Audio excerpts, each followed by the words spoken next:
Hi, I'm Susie Garden, and this is the Ageless and Awesome podcast. I'm an age-defying naturopath and clinical nutritionist, and I'm here to bust myths around women's health and aging so that you can be ageless and awesome in your 40s, 50s, and beyond.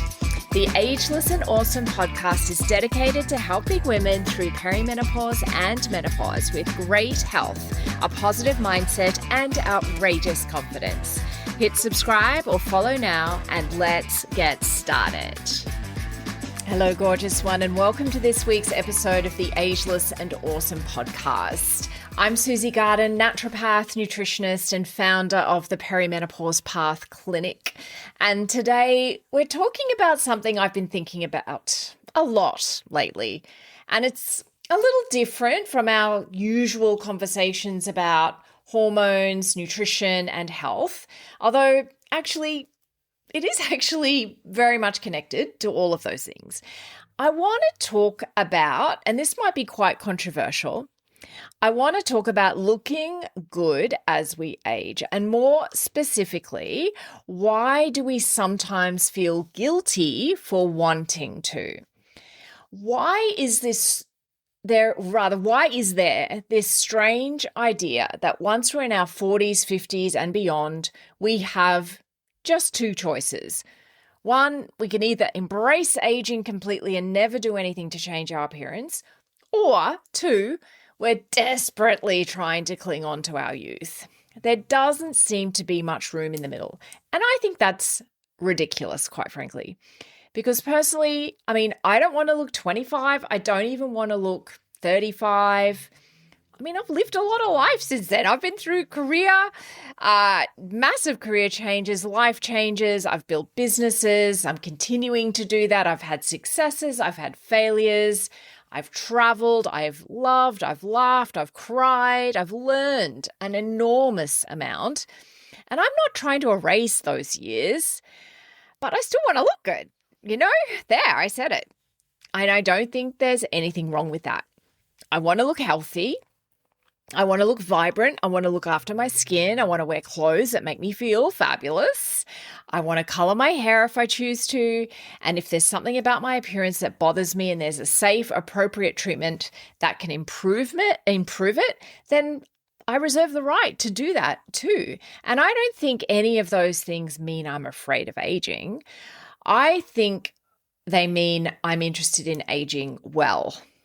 So I wanted to have that conversation today. As I said, a little bit controversial, but I have a feeling that I'm not the only woman who's thought about this and thinking about this, because there's an impossible standard that's been created for women. Women have always faced enormous pressure around appearance.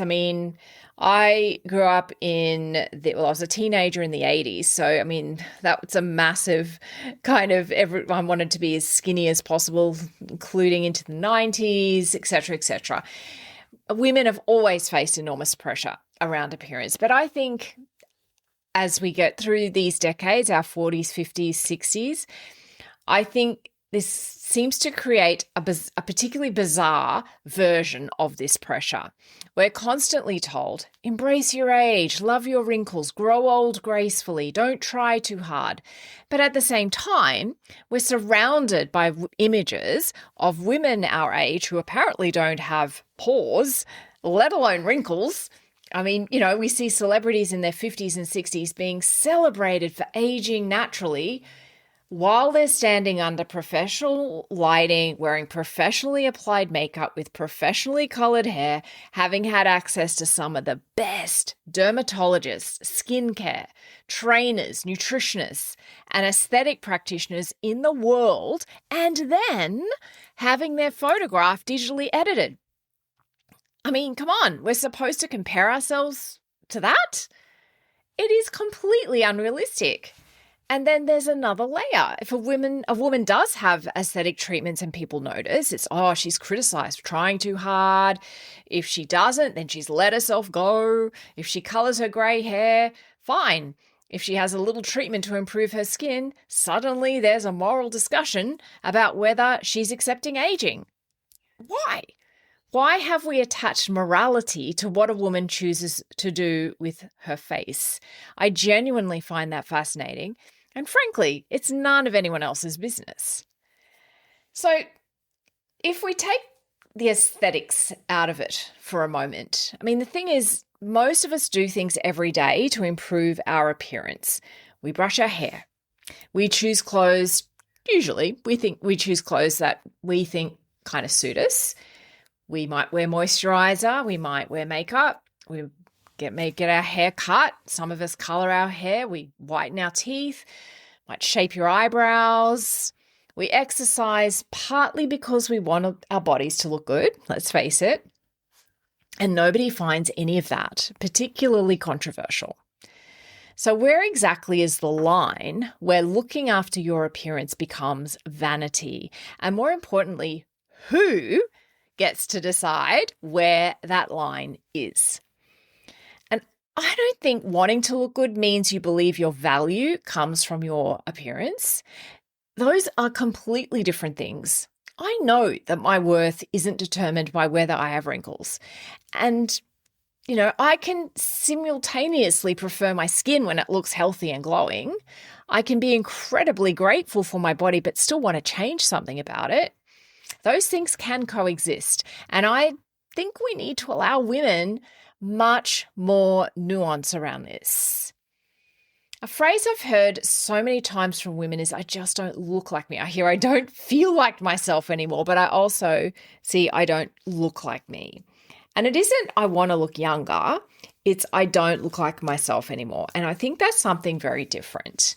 And perimenopause can create an enormous amount of change in quite a short period of time. If you're in that or been through it, your body composition changes. Your hair can change. Your face changes. You might gain weight in places you've never carried weight before. Your skin might become drier. Your collagen declines. You may notice some sagging in particularly the jawline. It's my area that I look at and go, oh, my jawline. Because the collagen is declined, you don't sleep as well. You're exhausted. You're stressed. You're really busy. Maybe you're experiencing anxiety for the first time in your life. And then one morning you look in the mirror and think, who is that? And it's not necessarily about wanting to turn back the clock. Sometimes you just simply want the outside to reflect the woman you still feel like on the inside. And I think that's something we need to have a lot more compassion for. I've talked on this podcast before about the identity shift that can happen in our 40s. And I think appearance is part of that because, our 40s and 50s in particular can be an enormous transition. Our children may need us differently. Our parents may suddenly need us more.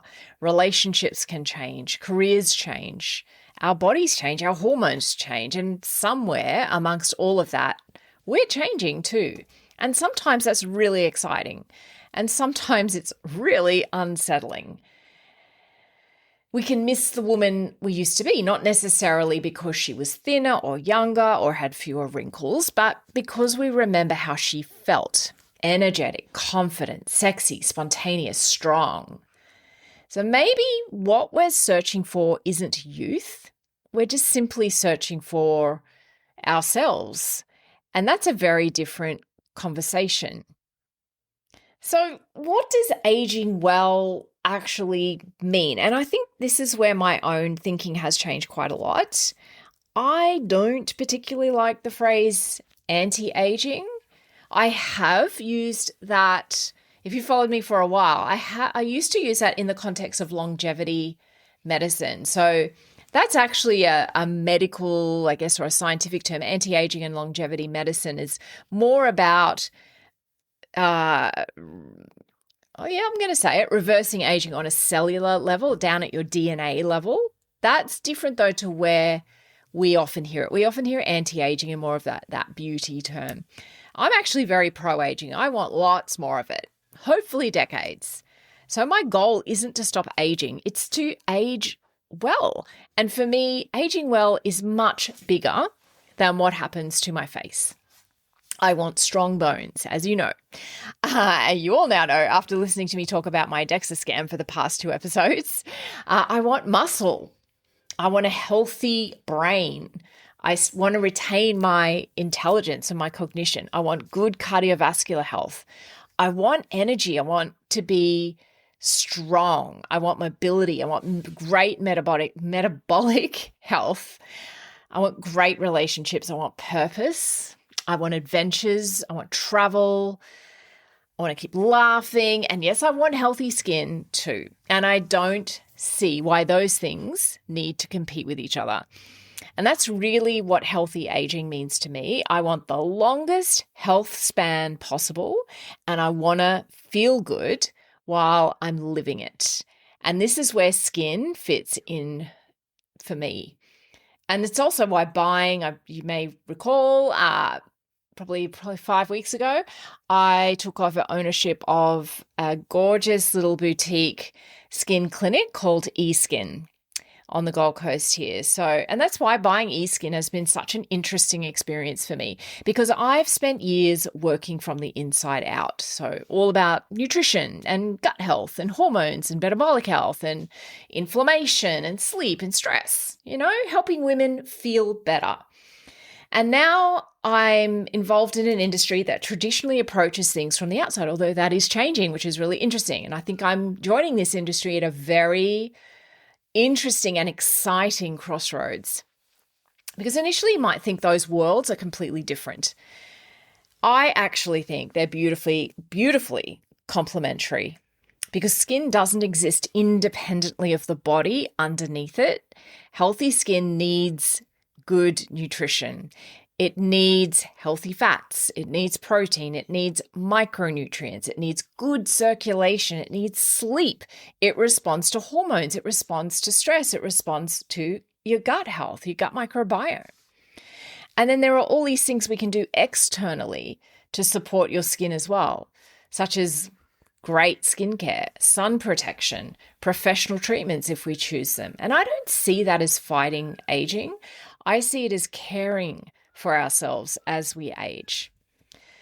So where do I draw the line?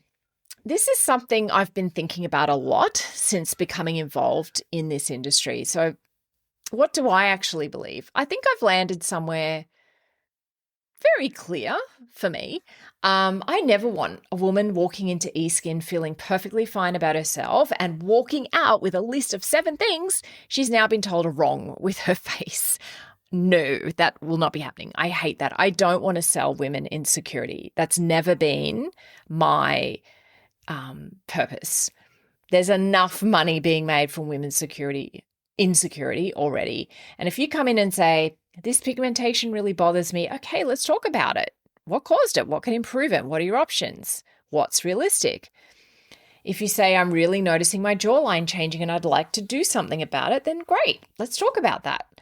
But I don't want someone saying, as in one of my therapists saying, have you noticed your forehead lines and your pores and your neck? And perhaps we could do something about your lips. No, that will not be happening. If it wasn't bothering you when you walked in, I don't want to create a problem for you so that I can sell you the solution.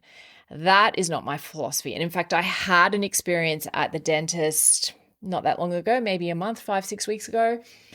And it was not my normal dentist. And yeah, the questions I was getting asked about, and it was a man, interestingly, my dentist is normally a woman, but he asked, do those uneven teeth bother you? Are you happy with the color of your teeth? All these little questions that are designed to breed insecurity so that, oh my goodness, they can fix that. And that is not what I like to see and not what I encourage in any practitioner, particularly a health practitioner.